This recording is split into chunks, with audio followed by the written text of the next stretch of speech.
welcome to my YouTube channel. My name is Tony McKeag and this is my YouTube channel about photography. Today is Anzac Day in New Zealand, which is the commemoration of New Zealand and Australia's soldiers' involvement in the various wars. The main ones of note are World Wars 1 and 2 and the Vietnam War.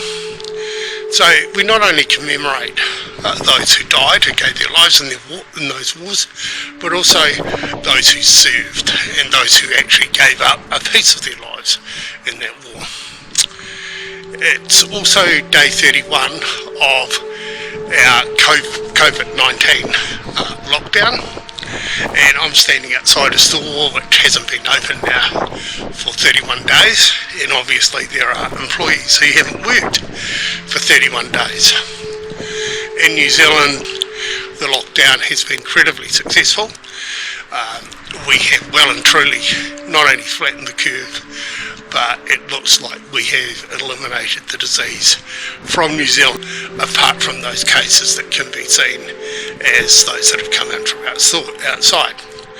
The subject of today's video is the urban landscape.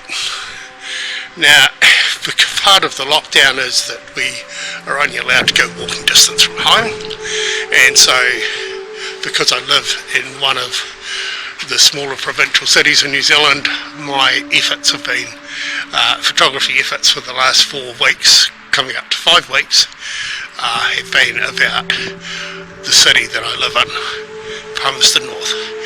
Thank you, and the video will continue from here. Welcome back. We'll now just talk about the 10 things you need to know to take good images in the urban landscape.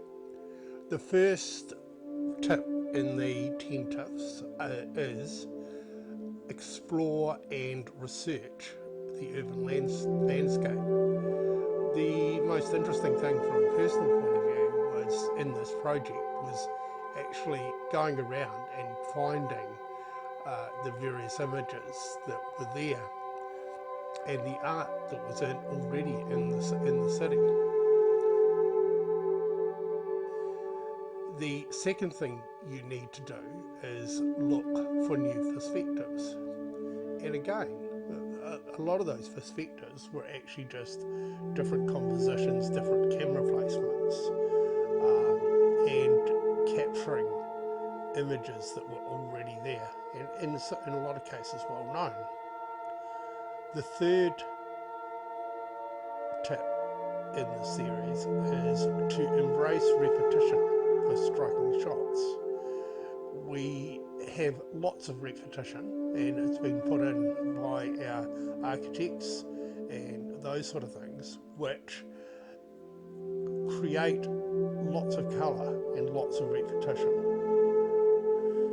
The fourth tip is to enhance textures with the use of monochrome images. I try to avoid using the term black and white anymore, because quite often quite colourful images are can be quite often described as monochrome.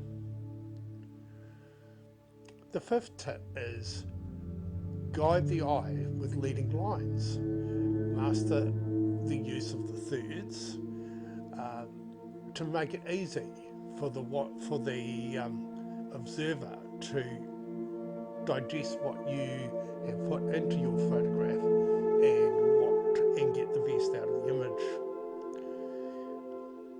Tip number 6 is use photographic apps to find the best light. I've talked before about the fact that I have a light meter in my phone, and I also use photopills and a number of other apps which help me with my photography.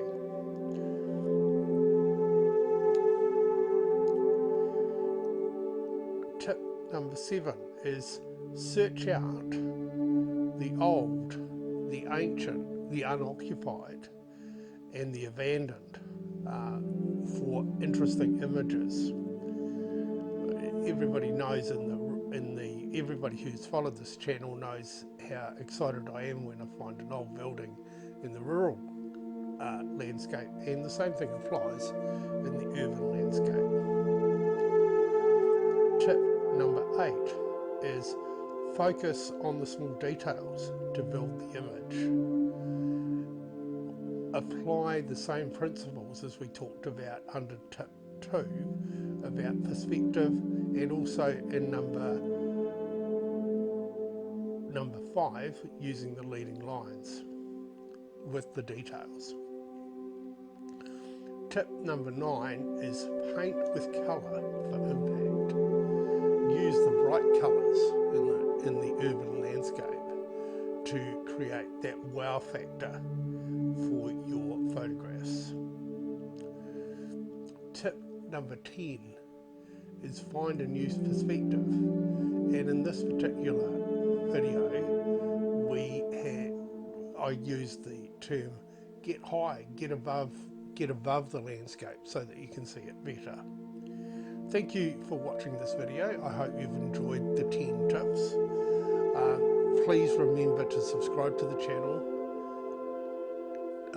like the video, and to share and comment in the appropriate spaces. Thank you.